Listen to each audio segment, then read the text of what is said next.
चुप रहना समझदारी है, पर मौन रहकर अन्याय सहना अपराध है। आप सभी ने अपने जीवन में एक कहावत तो सुनी ही होगी, एक चुप 100 को हराए, एक चुप 100 को सुख दे जाए। और इसलिए हम कई बार चुप रहते हैं, मौन रह जाते हैं, क्योंकि यह सच भी है कि एक मूर्ख व्यक्ति के सामने मौन रहने से अच्छा उत्तर और कुछ भी नहीं हो सकता। परंतु जीवन में सदैव चुप रहना उचित नहीं होता है।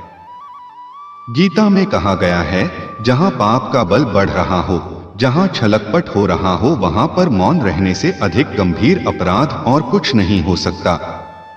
कभी कभी हम सबके जीवन में एक समस्या अवश्य आती है कि हम किसी ताकतवर के समक्ष मौन हो जाते हैं। ऐसा क्यों? प्राय उसकी ताकत से बचने के लिए हम मौन रह जाते हैं। मानते हैं कि ऐसा करने से हम एक विवाद से बच जाते हैं, हो सकता है कि एक संघर्ष से भी बच जाते हों, परंतु ऐसा बचाव देरसबेर एक बड़े संघर्ष को जन्म दे देता है। हमारा मौन रहना अनजाने में उस व्यक्ति का समर्थन बन जाता है और वह अपने आप को और अधिक शक्तिशाली अनुभव करने लगता है। यहीं से हमारा दमन प्रारंभ हो जाता है। एक के बाद एक हम अन्याय में अनचाहे रूप से सम्मिलित होते चले जाते हैं, जो आगे चलकर बड़े टकराव का कारण बनता है। तो फिर इसका तोड़ क्या है?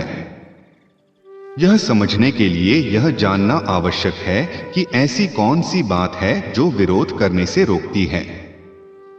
यह सामने वाले की शक्ति तो नहीं हो सकती।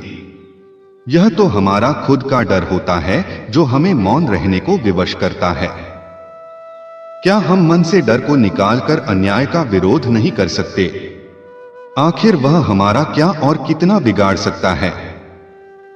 सोचिए, ऐसा करने से हमारा मन कितना मुक्त, कितना हल्का अनुभव करेगा। गीता में भी कहा गया है, अन्याय सहना अन्याय करने से ज्यादा बड़ा पाप है। आज समाज में यही तो हो रहा है। जहां विरोध करना चाहिए वहां कोई बोलता नहीं। कोई बलशाली व्यक्ति कुछ भी गलत बोल दे तो उसके सामने विरोध करने की किसी की हिम्मत नहीं होती। उसके समक्ष हम कमजोर पड़ जाते हैं। दूसरी ओर हम बोले चले जा रहे हैं जहां बोलने की कोई आवश्यकता ही नहीं, और अन्याय होता देख चुप रहकर बच निकलते हैं। क्या हम निरंतर अपराध के भागीदार नहीं बन रहे? विचार करके देखिए। इतिहास साक्षी है कि पापियों की उद्दंडता ने संसार को उतनी हानि नहीं पहुंचाई जितनी कि सज्जनों के मौन ने पहुंचाई। यदि कोई मूर्ख बोल रहा है तो मौन रहना उचित है, परंतु यदि कहीं छल हो रहा है, अपराध हो रहा है, तो उठिए और विरोध कीजिए, क्योंकि आपके लिए न सही आने वाली पीढ़ी के लिए यह मौन घातक सिद्ध हो सकता है।